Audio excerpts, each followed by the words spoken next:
म्हैसाळ जिल्हा परिषद गटाची निवडणूक होत आहे। म्हैसाळ जिल्हा परिषद गटामधून वर्षाताई सचिन कांबळे या निवडणुकीसाठी महाविकास आघाडीच्या वतीनं निवडणूक रिंगणामध्ये उतरलेले आहेत। टाकळी पंचायत समिती गणातून रिधाताई सुलेमान मुजावर या टाकळी पंचायत समितीच्या आमच्या उमेदवार आहेत। महाविकास आघाडीच्या वतीनं आम्ही घर टू घर प्रचार करत आहोत। आमचा एवढाच संकल्प आहे की महिलांना उद्योग मिळावेत, महिलांना काम मिळावं, या पद्धतीनं आमचा प्रचार चालू आहे। येणाऱ्या काळामध्ये आमचे दोन्ही उमेदवार जर निवडून आले तर सर्व मतदारसंघातील लोकांच्या समस्या आम्ही सोडवण्याचा प्रयत्न करू।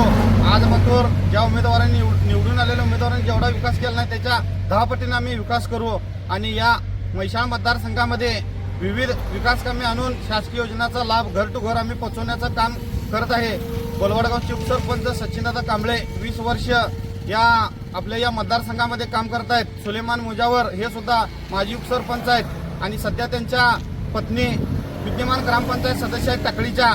या दोन्ही उमेदवारांनी सर्वसामान्य जनतेच्या समस्या जाणून घेण्याचा प्रयत्न केलेला आहे। सर्वसामान्य कुटुंबातील उमेदवार आहेत आणि त्यांना मतदारसंघामध्ये चांगल्या पद्धतीचा प्रतिसाद मिळत आहे आणि हा विजय महाविकास आघाडीच्या उमेदवारांचा आहे। त्यामुळे आम्ही सर्व पद्धतीनं आम्ही उमेदवारांना सांगून तुतारी या चिन्हासमोर बटन दाबून आमच्या उमेदवारांना प्रचंड मतांनी निवडून आणायचं आहे। तुतारीला जर मतदान केलं तर कुठल्याही मतदारांना वाईट वाटणार नाही, या पद्धतीनं आपण विश्वास ठेवायचा आहे। एवढंच मी बोलतो आणि थांबतो। जय हिंद, जय महाराष्ट्र। प्रचार फेरी कुठे आमची कालपासून टाकळी मतदारसंघामध्ये पूर्ण सुभाषनगर भाग आमचा फिरतोय, वड्डीमध्ये चालू आहे, म्हैसाळमध्ये आमची प्रचार फेरी झालेला आहे। उद्याच्याला आम्ही टाकळीमध्ये प्रचार फेरी काढताय, पूर्ण घर टू घर आम्ही पोचलेला आहे।